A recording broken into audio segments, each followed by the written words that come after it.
আমরা বলছি আমরা এখানে আমাদের হালাল ট্যুরিজমের ব্যবস্থা করব ইনশাআল্লাহ। এখানে সুইমিং পুল তো অবশ্যই থাকবে, বাট পুরুষ এবং মহিলার আলাদা সুইমিং পুল থাকবে। যে যার মতো যার যার পরিবেশে বোঝে এনজয় করবে, কারো কোনো আপত্তি নেই। আমরা এখানে আন্তর্জাতিক মানের একটি আবাসিক ব্যবস্থা করব, থাকার ব্যবস্থা করব। এখন আন্তর্জাতিক মানের করতে গেলে অনেকে মনে করেন এটার মধ্যে বোধহয় একটা বার থাকতেই হবে।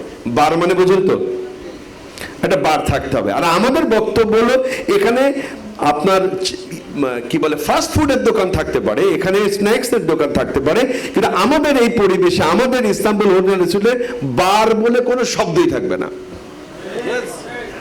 আমরা এখানে নামাজ পড়বো, আমরা নামাজের জন্য আপনি ম্যাক্সিমাম হোটেল রিসোর্টে দেখবেন নামাজ পড়ার জন্য কোন একটি ফ্লোরের একটি বা দুটি রুম নিয়ে তারা বানায় নামাজ ঘর, ঠিক না?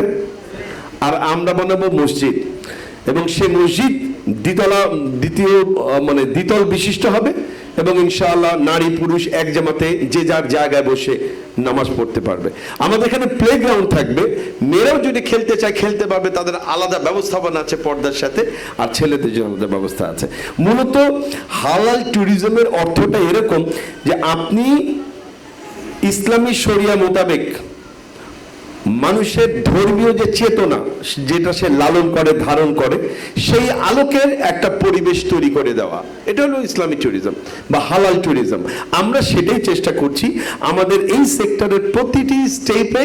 আমরা আশা করছি আমরা এ ধরনের ব্যবস্থা রাখতে পারবো এবং রাখবো ইনশাআল্লাহ।